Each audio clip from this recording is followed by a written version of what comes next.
Hi everyone, welcome to Würth Knowing. Very excited about our guest today, who's no stranger to the show and has equally as good fashion sense as me. Aaron Keevan, welcome. Well, I'm glad I got the memo today. Yeah, we're looking good. We are. All right, Aaron, what are we talking about today? Well, today we're going to talk about threads and really the common types of threads. Okay. So I don't think about threads at all in my normal life. Well, do you drive a car every day pretty much? Yes. Yeah, sure. Indeed. So obviously you're probably got a lot of fasteners in there. Yeah. Holding my life together. It is. It's holding the world together. So these are really important, and I think it's good to understand some of the concepts of those. You know, it's a little technical, but it's fun to learn about this stuff. All right. Well, we'll see about that. Okay. Well, what I'm going to tell you about is first kind of the anatomy of this, right? We're going to talk about first is the major diameter. Major diameter. Yes. Sounds like a comic book character. Kind of, but not quite. It's just we're talking about the thread features and kind of the anatomy of those threads. Okay. So really we're talking about the major diameter of a screw or bolt. All and right. It's probably easier to see from this model Sure. here. You have the major diameter, which you can measure from the crest, and that's what this is called. Like crest, like a mountain crest. Yes, correct. Fair. So both sides, obviously, crest to crest. That would give you that outside measurement. Sure. And then you have the minor diameter, which is down here in the root. Okay. Or the valley. Or the valley. That's a great analogy too. So Not the that kind of technical gives you term. that inside measurement. Sure. If you want to make it a little simpler to think about. Now another thing to think about is called something called the pitch diameter. Now that's a little more theoretical, but it's okay. We're going to talk about it because it's part of the feature of these screws. It's a theoretical cylinder that passes through really the halfway point between the crest and the root. Okay. Okay. Now pitch, the actual term itself, that's actually another measurement that's interesting. That tells you the distance between crest to crest and also root to root. Okay. Now, would those measurements be the same? Crest, root to root? They would, certainly would. So it doesn't matter where I'm measuring, if I start here to here or here to here, those are gonna be the exact same measurements. All They right. should be. I think I asked my wife the other day, I was like, do you remember that episode? She's like, I never watched those. She watched like one of them. Dude, oh, now it's recorded. She's gonna see this at some point. Oh man. This one she'll watch. Yeah. I'm curious to know why any of this even matters, Aaron. Well, we talked about it earlier. We wanted things to fit together and hold together. Okay, So fair. certainly you don't want anything to fail. So these threads are important, making sure that we understand some of those other basic terms. So that's what we're going to talk about now. And More terms. More terms. Just a few more. Just a few more. I I'm with promise. you. I'm with you. You're staying with me here. So what I want to talk about first is the basic size. That one's pretty easy. That's talking about, you know, for an inch size type fastener, if I say it's half an inch, that's a basic size, half an inch. I understand Okay? that, yeah. That's pretty simple.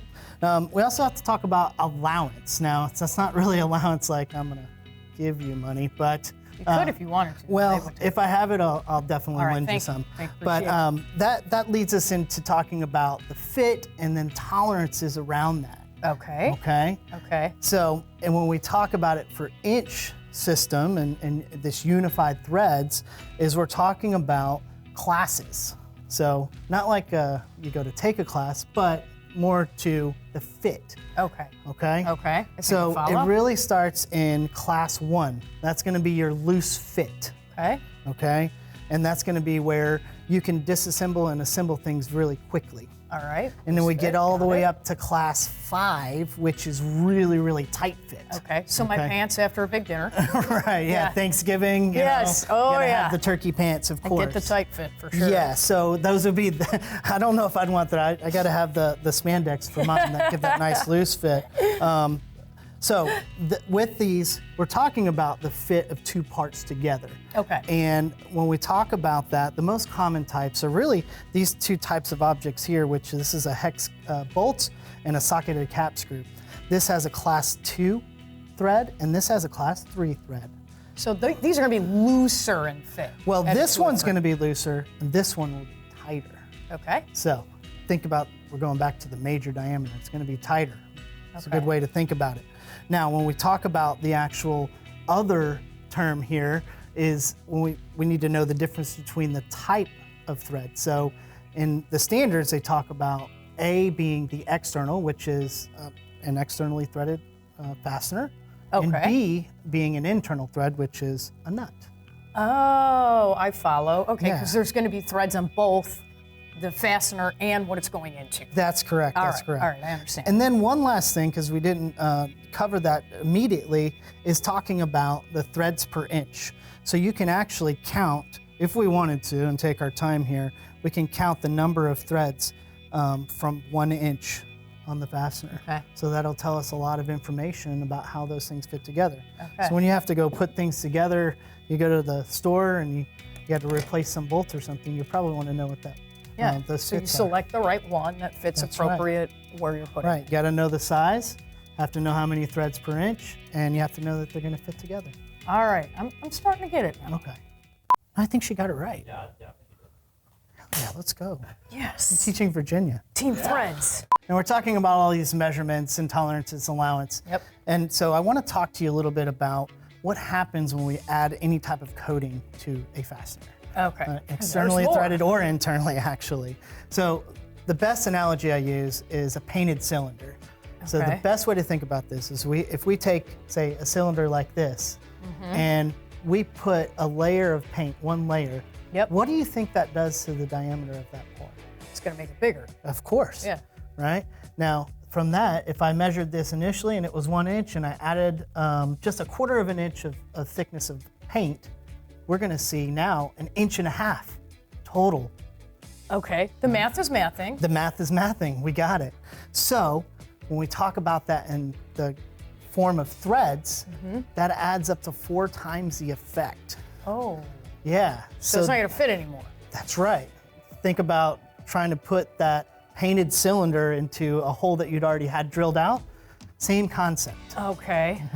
So what we talk about too, and particularly for imperial threads, is those classes that we were talking about. The class 2A and class 2B, they have a percentage kind of allowance, an estimation. All right. So you have about 30% of tolerance that you could use to put that coating in. But remember, it's Okay. 4 times the effect of the coating because of the Okay. thread type. Now, I would imagine if you're coating A and B, it's even worse. Exactly right. So you're increasing the sizes and you're getting above the maximum and minimum conditions between those two And then things. wondering why it's not fitting. That's right. How do you get those things to fit together? So you have to be very careful, very controlled about the size of those threads and then how much coating you put on some of those types of fasteners. Wow. And then when you get into something like this, where it already has a very tight fit, I said Yeah. this is a class 3A, there's not much allowance. It's like less than 5%. Wow. Yeah, so not much at all. A lot to think about. It is a lot to think about. So I do have a few more interesting things to tell you about, and particularly with metric threads. Because All right, those I'm on are board. they're commonly used. They're probably the most used in the world, actually, in comparison to inch. So they work in the same manner, and the difference is the grade and position and how that actually is set up. So the structure's a bit different.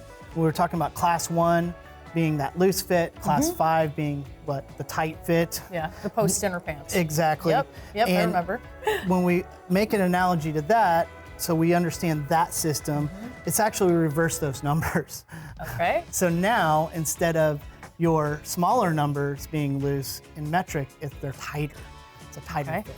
So the 1 would be super tight, and Right. the 5 would be like a super loose. Super loose, exactly. Okay, Exactly, okay. you got that exactly correct. Now, the other thing is how the external and internal threads are noted. It's a little bit different. All right. In that, we're talking about an uppercase being the internal thread and the lowercase letter being the external thread. All right, so Aaron, if I'm understanding correctly, the bolt in this case, that would be the lowercase, That's correct. okay? And then the inside of the nut would be the uppercase, what the uppercase letter represents. Exactly right. And then Okay. as far as the actual fit there, the common type is 6H, which is going to be the internal there Okay. with the large letters. Okay. And then the lowercase 6G. Okay, so H and G. That's correct. So Okay. that's on the metric side. Now, the last thing we'll talk about are coarse versus fine threads. All right. So they do matter because it could matter for how fast you want to put something together or how precise you want to be with adjustment. Okay. So which is which? Well, coarse threads, and we talk about that, less threads basically is the best way to think about that. Okay. Okay. Right? All so right. we start to talk about something called the lead and how many turns it can take.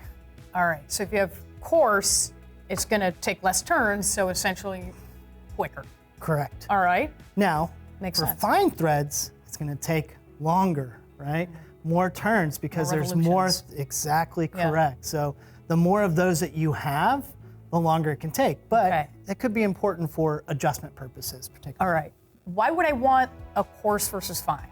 Well, it's exactly for that intent. If we're talking about coarse threads, again, it's about the time potentially putting things together. Also, a little less torque needs to be applied. Okay. And for fine threads, it's about being more accurate and precise depending upon the type of, particularly usually machinery that we're Okay. talking about. So if I'm building furniture at home, I'm gonna want a coarse thread to get the job done quicker. That's exactly right. You probably want something, I mean, everyone's put furniture together. It could take a little bit and definitely don't want to, a lot of Hours hours of- of yeah, yeah, turning yeah, the yeah. screwdriver. So certainly that's the most sure. effective way. It's probably going to be coarse threads is what you would see. So now you know. That was terrible.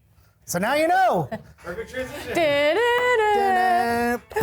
Well, Aaron, that was a lot of really interesting information. I learned a ton from the measurements to the class to how much coatings can influence the size. Yeah, 4 times the amount of the thickness of the coating. That's crazy, actually. And then, of course, the coarseness. Fine versus coarse. And building furniture, I'm going to want coarse so I can get it done quick. Exactly right. Yeah. So thank you so much for being here and sharing your knowledge and passion with me and our audience. Of course. Yeah. And everyone, we will see you on the next episode of Worth Knowing. Bye for now.